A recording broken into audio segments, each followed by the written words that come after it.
Hello and welcome to our channel. आज इस video में मैं आपको एक बांग्लादेशी मूवी की कहानी बताने जा रहा हूं जो कि लॉकडाउन में घटी एक सच्ची घटना पर आधारित है। वीडियो शुरू करने से पहले ही बता दूं कि कहानी काफ़ी ज़्यादा डिस्टर्बिंग है, तो अगर आप 13 साल से नीचे के हैं या फिर कमज़ोर दिल के हैं तो इस वीडियो को यहीं रोक दें, क्योंकि ये स्टोरी बिल्कुल रियल है, जिस वजह से ये और भी ज़्यादा डिस्टर्बिंग हो जाती है। तो वीडियो शुरू करने से पहले चैनल को सब्सक्राइब कर लें और बेल आइकन को भी दबा दें। Now let's start the video. तो कहानी शुरू होती है दो पुलिस इंस्पेक्टर से, जिनको कि एक घर में मर्डर के इंसिडेंट की न्यूज़ मिली होती है, और ये न्यूज़ मिलने के बाद वो दोनों उस घर में इन्वेस्टिगेशन करने के लिए गए होते हैं। वहाँ पहुँचकर वो लोग ये देखते हैं उस घर का लॉक पहले से टूटा हुआ है। फिर उन लोग घर के अंदर जाकर देखते हैं कि वहाँ का सारा सामान बिखरा पड़ा है। फिर वो मेन इंस्पेक्टर अपने साथी इंस्पेक्टर से बोलता है कि यहाँ पर जरूर कुछ ना कुछ बहुत ही बुरा हुआ है, और ये कहकर वो अपने साथी को मदद लाने के लिए भेज देता है। उसके बाद वो अकेले उस घर की तलाशी लेने लगता है। उसको कुछ समझ नहीं आता कि आखिर वहाँ पर क्या हुआ है। उसे महसूस होता है कि ज़रूर यहाँ पर कुछ ना कुछ बहुत ही बुरा हुआ होगा।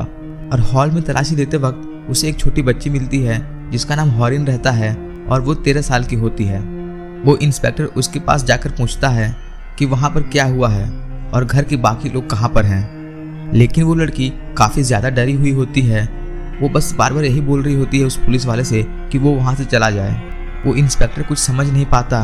फिर वो वहाँ से उठकर एक रूम की तरफ जाने लगता है, जहाँ पर जाते ही उसे एक और बड़ी लड़की मिलती है जिसका नाम नूरा होता है, और उसकी उम्र 16 साल की होती है। उसकी हालत भी काफ़ी ज़्यादा खराब रहती है। वो पुलिस वाला पहले उसे शांत होने को कहता है और पूछता है कि यहाँ पर क्या हुआ है तुम लोगों के साथ, पर वो लड़की भी बार बार उसे वहाँ से चले जाने को कहती है। वो इंस्पेक्टर उससे कहता है कि डरने की कोई बात नहीं है, वो एक इंस्पेक्टर है और वो उसे बताए कि यहाँ पे उन लोगों के साथ क्या हुआ है ताकि वो उनकी मदद कर सके। लेकिन वो लड़की फिर भी उसे बार बार वहाँ से चले जाने को कहती है। फिर वो इंस्पेक्टर दोबारा उस छोटी बच्ची के पास जाता है और उससे बोलता है कि बेटी तुम बताओ कि यहाँ तुम लोगों के साथ क्या हुआ है। मैं एक पुलिस वाला हूँ, अब मैं तुम्हारी मदद करना चाहता हूँ। तो वो छोटी बच्ची बताना शुरू करती है। वो कहती है कि आज उसका बर्थडे था और वो सब लोग मिलकर उसका बर्थडे सेलिब्रेट करने वाले थे।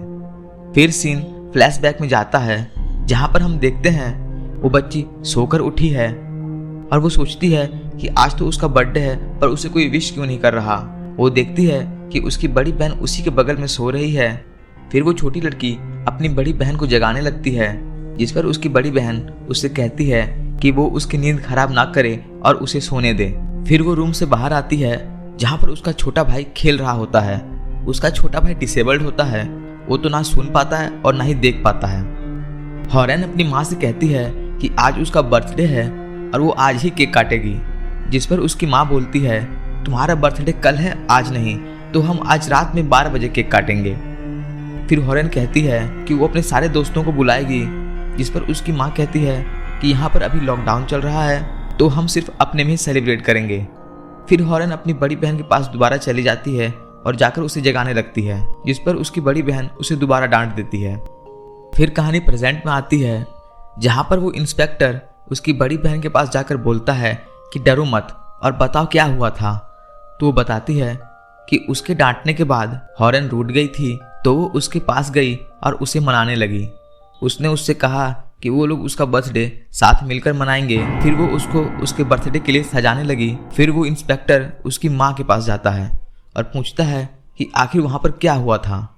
तो उसकी माँ बताती है कि वो सब लोग बर्थडे की प्रिपरेशन कर रहे थे। वो कहती है कि वो लोग बहुत एक्साइटेड थे और उन लोगों ने बहुत सारे गुब्बारे भी फुलाए थे और साथ ही साथ दीवार पे हैप्पी बर्थडे वाले बैलून्स भी चिपकाए। वो लोग हॉरेन को सरप्राइज करना चाहते थे। इसी के बीच हॉरेन के पिता उन्हें कॉल करते हैं। उसकी माँ उनको दिखाती है कि वो कितनी खुशी से डेकोरेशन कर रहे हैं। वो कहती है कि अगर वो यहाँ पे होते तो हॉरेन और भी ज़्यादा खुश होती। दोस्तों, आपको बता दूं कि उनके पिता एक दूसरे देश में काम करते थे, जिसकी वजह से वो वहाँ पर नहीं थे। इसके बाद हॉरेन की बड़ी बहन उसके आँखों को बंद करके उसे बाहर लेकर आती है और उसे डेकोरेशन दिखाती है, जिसे देखकर वो बहुत खुश हो जाती है। फिर उसके बाद केक लाया जाता है और हॉरेन की माँ उसे कहती है कि उसका जन्म रात को 1 बजे हुआ था, तो वो उसी टाइम पे केक काटेंगे। इसके बाद केक को दोबारा फ्रिज में रख के वो सब लोग अपने अपने कमरे में सोने के लिए चले जाते हैं। फिर उसके बाद कहानी दोबारा प्रेजेंट में आती है। वो इंस्पेक्टर हॉरेन के पास जाकर बोलता है कि वो उसे बताए कि आगे क्या हुआ उनके साथ। तो वो कहती है कि केक काटने के लिए वो बहुत ज़्यादा एक्साइटेड थी, जिस वजह से उसे नींद नहीं आ रही थी। जिसके बाद वो 11 बजे ही उठ गई। जिसके बाद वो उसकी बड़ी बहन के पास गई और जाकर उसे जगाने लगी, लेकिन वो बहुत ही गहरी नींद में होती है। इसके बाद वो अपनी माँ के पास गई और उन्हें जगाने लगी और कहा कि अभी 11 बजे हैं और मुझे नींद नहीं आ रही है। इस पर उसकी माँ उसे बोलती है कि वो जाकर चुपचाप सो जाए और वो लोग 1 बजे उठकर उसका बर्थडे सेलिब्रेट करेंगे। जिसके बाद वो हॉल में जाकर सोफे के ऊपर ही सो जाती है। जिसके बाद लगभग 11:30 बजे एक आदमी उनके घर में घुस आता है, जिसके हाथ में एक हथियार होता है। वो धीरे से हॉर्न के पास जाकर देखता है कि वो सो रही है या नहीं। जिसके बाद वो दरवाजे की कुंडी खोलकर अपने बाकी साथियों को भी अंदर ले आता है और उन सबके पास हथियार होते हैं। उन लोगों के पास इंफॉर्मेशन होती है कि उस घर में 20 लाख रुपए हैं और वो लोग उस घर में उसी पैसे को चुराने के लिए आए होते हैं।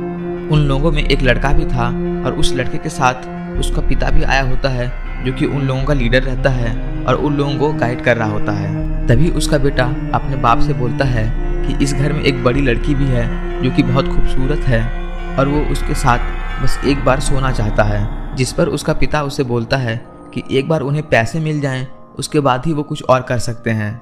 फिर वो उन सबको पैसे ढूंढने का ऑर्डर देता है। जिसके बाद प्रेजेंट में वो इंस्पेक्टर उस बच्ची से पूछता है कि क्या उसने उनका चेहरा देखा था। तो वो कहती है कि पहले तो उन सब ने अपने चेहरों पे कपड़े ढके हुए थे, जिसकी वजह से वो उनका चेहरा नहीं देख पा रही थी। फिर उन लोगों ने उसके मुंह और हाथ बांध दिए और उसे पूरी तरह से बंदी बना लिया। जिसके बाद वो लोग उसकी माँ के रूम का गेट खोलने की कोशिश करने लगे और कुछ देर बाद एक तार की मदद से उन लोगों ने दरवाजे को खोल दिया। उसके बाद वो सब रूम में एंटर करते हैं और पैसा खोजने लगते हैं, लेकिन बहुत खोजने के बाद भी उन्हें वहाँ कोई पैसा नहीं मिलता। उसके बाद वो आदमी अपने साथी से कहता है कि उस औरत को जगाओ और उससे पूछो कि पैसे कहाँ पे रखे हुए हैं। फिर वो लोग उसे जगाकर डराने लगते हैं और मारने की धमकी देने लगते हैं। जिस पर वो लेडी उनसे हाथ जोड़कर कहती है कि वो यहाँ से चले जाएं और उन्हें छोड़ दें, लेकिन उन लोगों ने उसकी एक न सुनी और कहा कि उसने अपना मुंह बंद नहीं किया तो वो सब उसके बच्चों को जान से मार देंगे। जिसके बाद वो उसे घसीटते हुए बाहर ले आए। वो लेडी उनसे बार बार रो रो कर बोलती रही कि वो उन्हें जाने दे, लेकिन वो लोग भी उसे बार बार उसके बच्चों को मारने की धमकी देते रहे। जिसके बाद वो मेन आदमी कि वो चुपचाप उन्हें वो 20 लाख रुपए लाकर दे दे जो उसने घर में रखे हुए हैं। जिस पर वो लेडी बोलती है कि उनके पास कोई 20 लाख रुपए नहीं है, लेकिन घर में उस वक्त जितना ही पैसा मौजूद है वो उन्हें लाकर देने को तैयार है। जिसके बाद प्रेजेंट में वो इंस्पेक्टर उस माँ से पूछता है कि उसके बाद क्या हुआ। तो वो बोलती है कि उनके घर में उस वक्त सिर्फ 30,000 रुपये थे जो वो लाकर उन्हें दे देती है, जो देखकर वो लोग बहुत ज़्यादा गुस्सा हो जाते हैं। वो उनके पैर पकड़कर उनसे माफ़ी मांगती है और कहती है वो उन्हें छोड़ दें, लेकिन वो लोग उसके बच्चे को बंदी बना लेते हैं। जिस पर वो काफ़ी ज़्यादा डर जाती है और वो लोग जैसा कहते हैं वो वैसा ही करने लगती है। वो लोग फोर्सफुली उसे उसकी बड़ी बेटी का गेट खुलवाने को कहते हैं। उनका मानना था कि शायद पैसे उसके कमरे में छुपे हो सकते हैं। फिर वो लेडी दरवाजे को खटखटाकर उसकी बड़ी बेटी को गेट खोलने को कहती है, लेकिन उसकी बेटी को शक हो जाता है कि बाहर जरूर कुछ न कुछ गड़बड़ हो रही है। वो अपनी माँ से पूछती है कि बाहर कौन है, तो उसकी माँ बोलती है कि कोई नहीं है और वो लोग बर्थडे सेलिब्रेट करने जा रहे हैं, इसीलिए वो गेट खोले और गेट खोल के बाहर आए। फिर उसकी बेटी गेट खोलती है, लेकिन जैसे गेट खुलता है वो सब लोग एकदम से अंदर घुस जाते हैं और उसकी बेटी को भी बंदी बना लेते हैं। इसके बाद उन लोगों ने पूरी रूम में तलाशी ली पर उन्हें वहाँ पर भी कोई पैसे नहीं मिलते हैं। फिर वो सब लोग मिलकर उन सब लोगों को हॉल में ले आते हैं और बंदी बना लेते हैं और कहते हैं कि उन्हें 20 लाख रुपए चाहिए। वो लेडी उनसे बार बार कहती है कि उनके पास कोई 20 लाख रुपए नहीं है और वो उन्हें जाने दे, लेकिन वो लोग उसकी एक नहीं सुनते। तभी उसकी बड़ी बेटी उनमें से एक आदमी के चेहरे से कपड़ा हटा देती है, तो वो देखती है कि वो कोई और नहीं बल्कि उनका रिक्शे वाला परवेज होता है, जो कि उन्हें रोज रिक्शे से स्कूल छोड़ने जाया करता था। ये देखने के बाद उसकी माँ उसे बहुत बुरी तरह मारने लगती है। वो कहती है कि वो उसे एक अच्छा इंसान समझती थी, लेकिन वो तो एक जानवर निकला। जिसके बाद वो सब लोग धीरे धीरे अपना अपना मास्क हटाने लगते हैं और वो देखते ही वो पूरी फैमिली मेंबर्स काफ़ी ज़्यादा हैरान रह जाते हैं, क्योंकि वो सब लोग वही लोग रहते हैं जो कि उनके घर के लिए काम किया करते थे। कोई उनके लिए दूध लेकर आता था, तो कोई सब्जी, तो कोई उनका रिक्शे वाला था, तो कोई उनका ऐसे डेली वर्कर था, और वो सब किसी न किसी तरीके से उनसे जुड़े हुए थे। परवेज का पिता बहुत बेरहम होता है और उसे उन लोगों पर थोड़ा भी तरस नहीं आता। वो उस लेडी से कहता है कि वो उन्हें कहीं से भी 20 लाख रुपए लाकर दे। तो वो लेडी अपने घर की सारी ज्वेलरी और जितना भी कैश पड़ा होता है वो लाकर उन्हें दे देती है और कहती है कि उनके पास जो कुछ भी था वो सब उसने उन्हें लाकर दे दिया है। अब उनके पास इसके अलावा और कुछ नहीं है और अब वो ये सब लेकर यहाँ से चले जाएं और वो इसके बारे में किसी को भी कुछ नहीं बताएगी। वो कहती है कि अगर उनके पास 20 लाख रुपए होते तो वो उन्हें दे देती।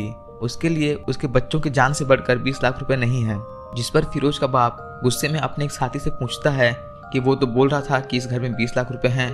जिस पर उसका साथी कहता है कि जब वो मैडम को रिक्शे से लेकर जा रहा था तब उसने उन्हें फोन पर बात करते हुए सुना था कि वो 20 लाख रुपए घर में ही रखे हुए हैं, लेकिन अब कहाँ चले गए पता नहीं। जिसके बाद परवेज का पिता अपने साथियों से कहता है कि उसे बहुत भूख लगी है तो वो लोग उस लेडी को किचन में लेकर जाएं और उससे बढ़िया चिकन और पुलाव बनवाएं।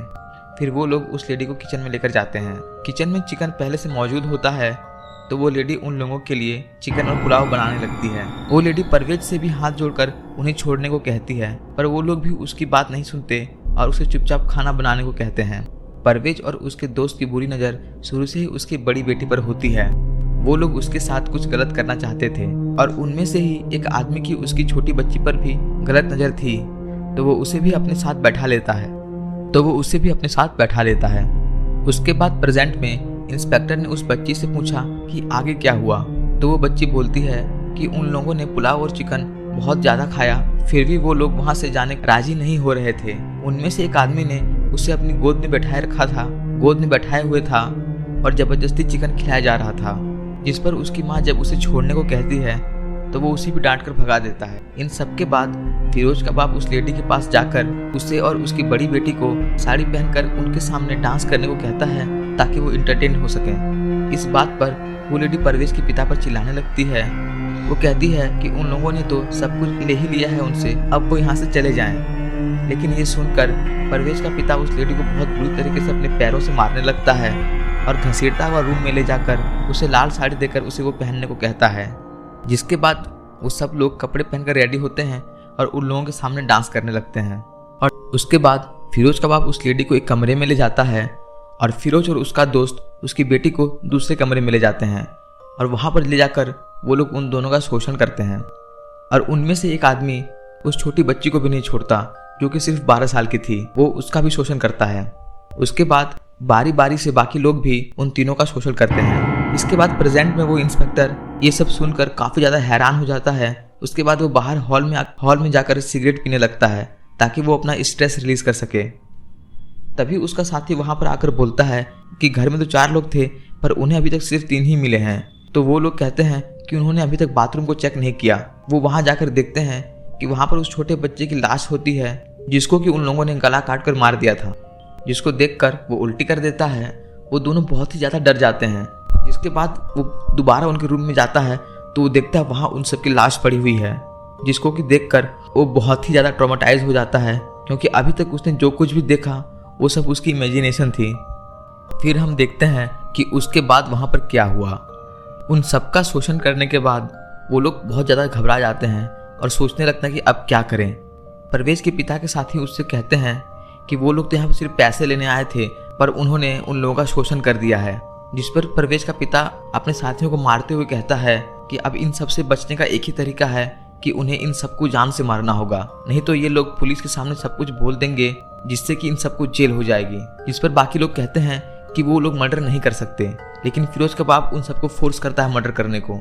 फिर वो लोग सबसे पहले उस लेडी के रूम में जाकर उसका गला काट कर उसकी हत्या कर देते हैं।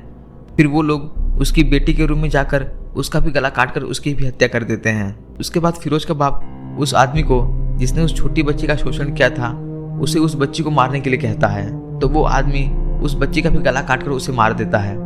उसके बाद वो लोग उसे वहाँ से चलने को कहने लगते हैं, लेकिन फिरोज का बाप बोलता है कि अभी वो छोटा बच्चा जिंदा है, हमें उसे भी मारना होगा। जिस पर एक आदमी कहता है कि वो डिसेबल्ड है, वो तो ना सुन सकता है और ना ही देख सकता है, वो किसी को क्या ही बताएगा। लेकिन फिरोज का बाप उसकी नहीं मानता। वो कहता कि वो लोग एक भी सबूत नहीं छोड़ सकते और वो उस बच्चे को बाथरूम में ले जाकर उसका भी गला काट कर उसे मार देता है। जिसके बाद वो लोग वहाँ से निकल जाते हैं और यहीं पर ये मूवी खत्म हो जाती है। फिर हमें दिखाया जाता है हमें जो कहानी इस मूवी में दिखाई गई है वो बस एक्चुअल इंसिडेंट का थोड़ा सा ही है।